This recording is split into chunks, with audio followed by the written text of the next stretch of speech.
Welcome everybody to the St. Genevieve Museum.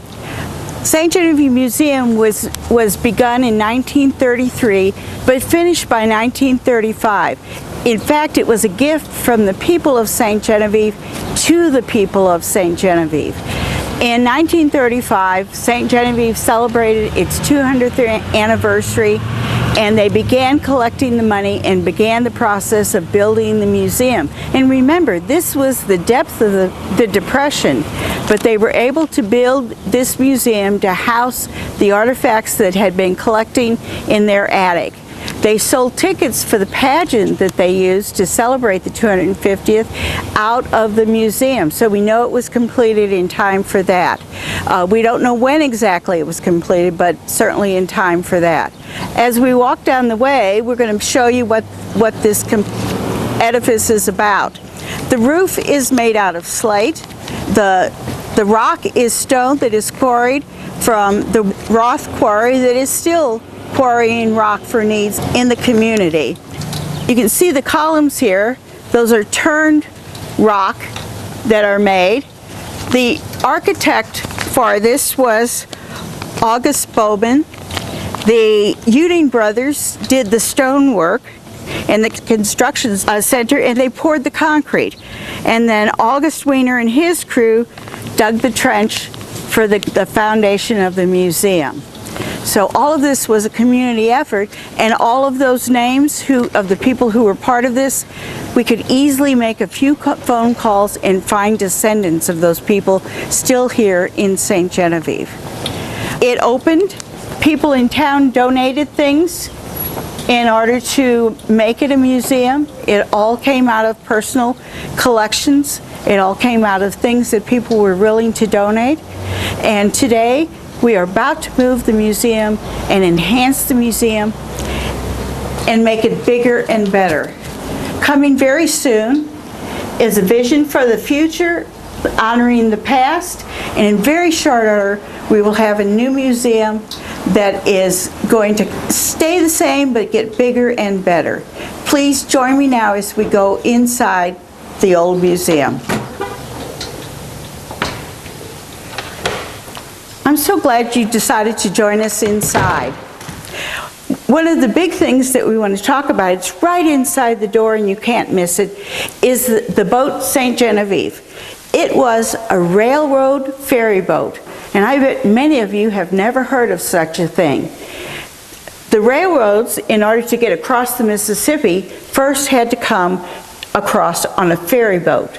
It was much later when they started adding bridges that carried trains across the river.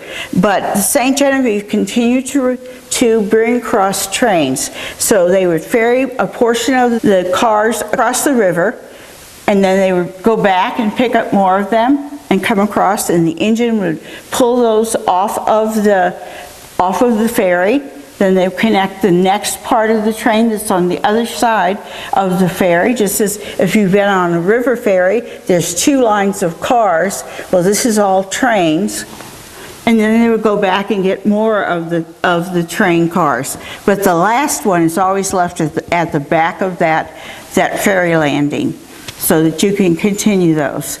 And this beautiful reenactment miniature of this was made by a local artist called Louis Pruno, and he put this all together and has donated it to the museum in order to see it. 1961 is the date on when it was finished, 1922 to 1961. It's something to see because I had never heard of taking a ferry across the river if you were on a train. That's really something. One of my favorite things in the museum is the hair, the mourning hair brooches. In Victorian times, when people died, their family cut their hair off. And all of this is made out of people's hair.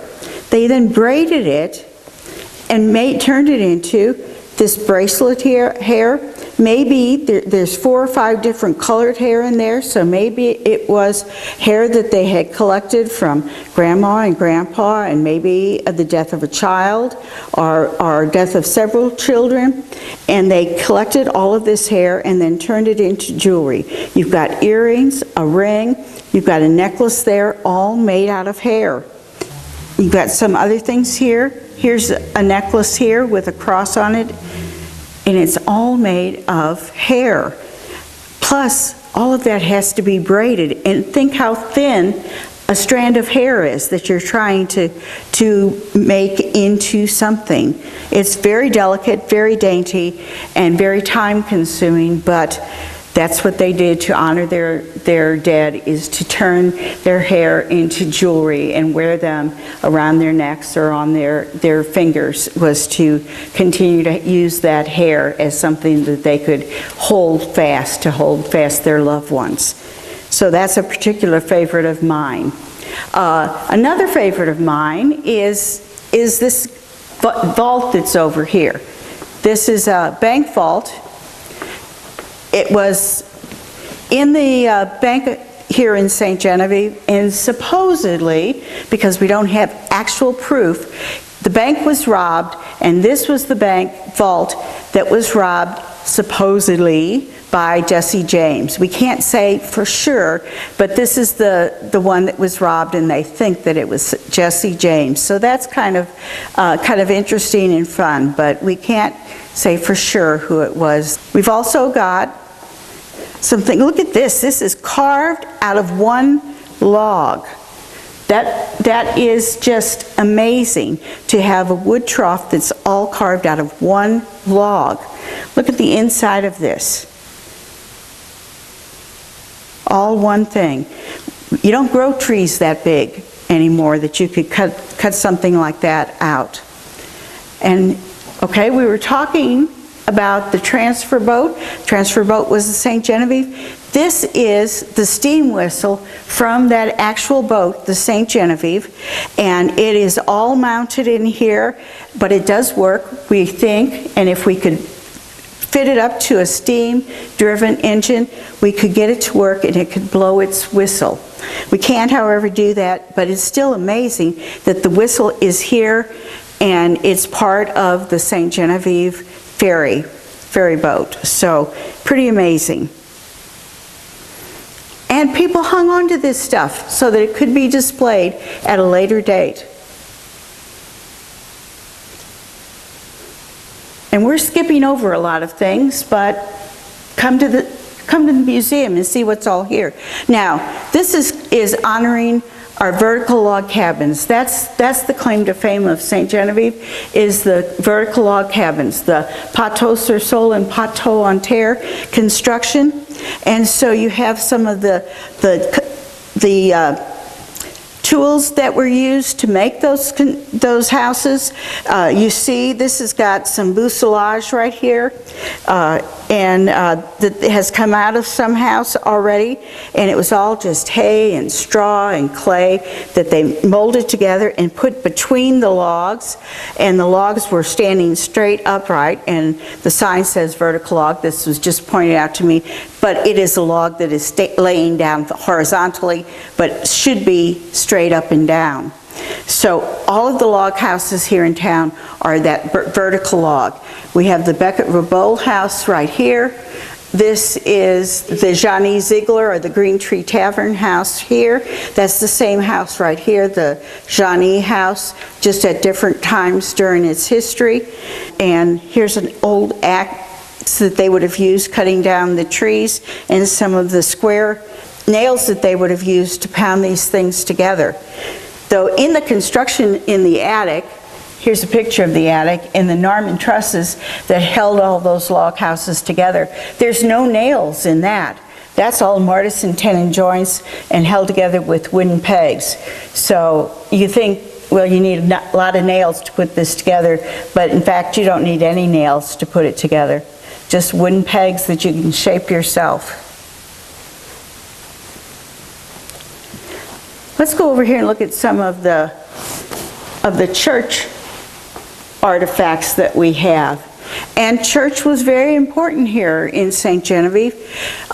It's 85% Catholic, and it has been for a long time. That doesn't mean that other religions don't exist here, because we have Lutheran Church, Presbyterian Church, Baptist Church, all of them active in their own right, but the majority of them are Catholic, so we have some Catholic vestments. This is a pink fiddleback, and this is a blue one that has been done, and the embroidery on all of them are just fantastic and could not be done any longer. People don't do that. They just don't make things like that. But you can see all of the things that have come out of the vestry of the Catholic Church and were brought in here and donated to be on display. Let's go see what's down at the other end.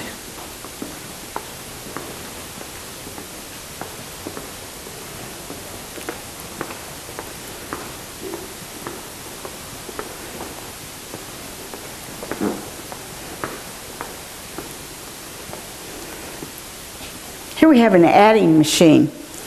Nowadays, nobody would even recognize this machine.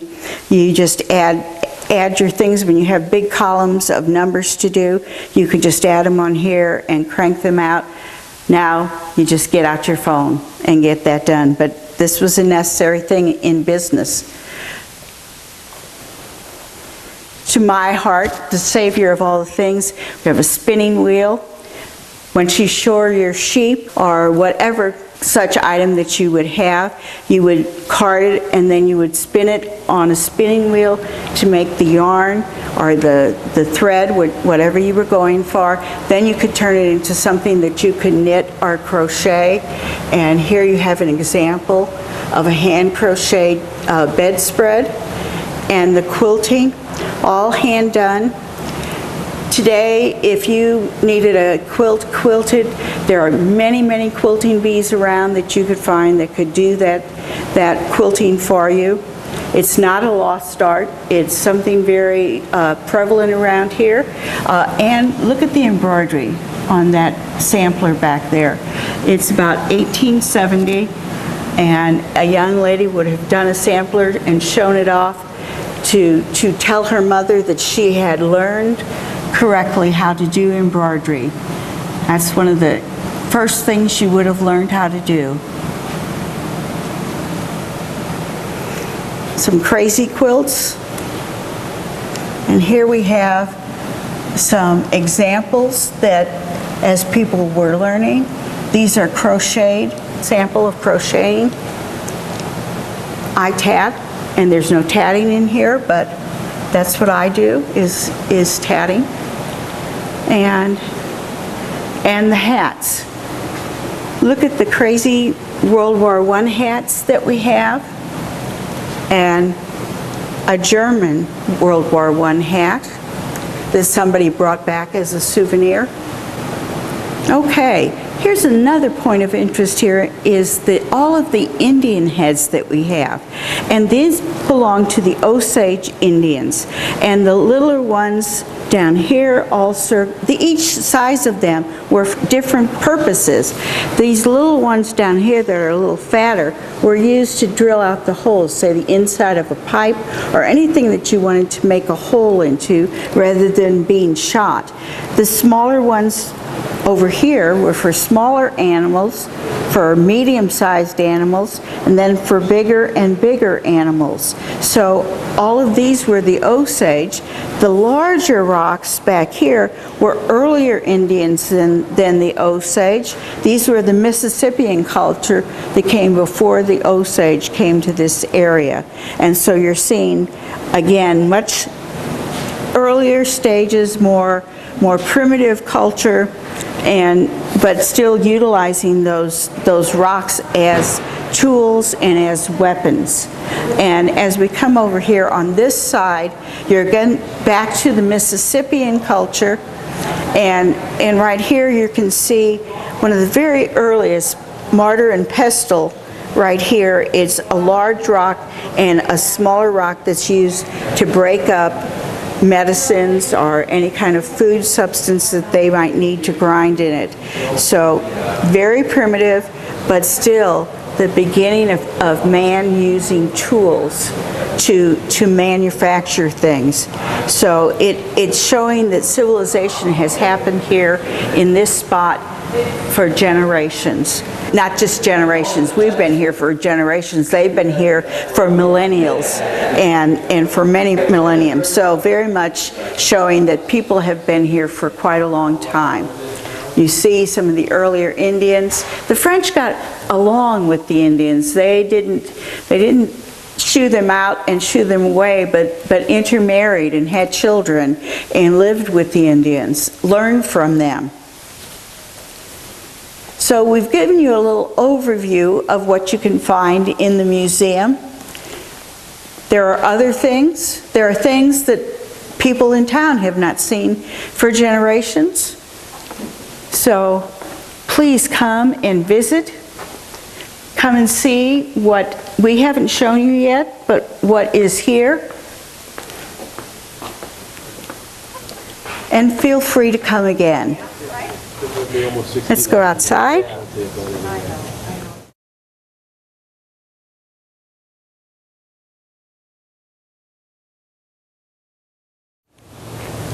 Now that we're outside, we can point out where the museum is going to.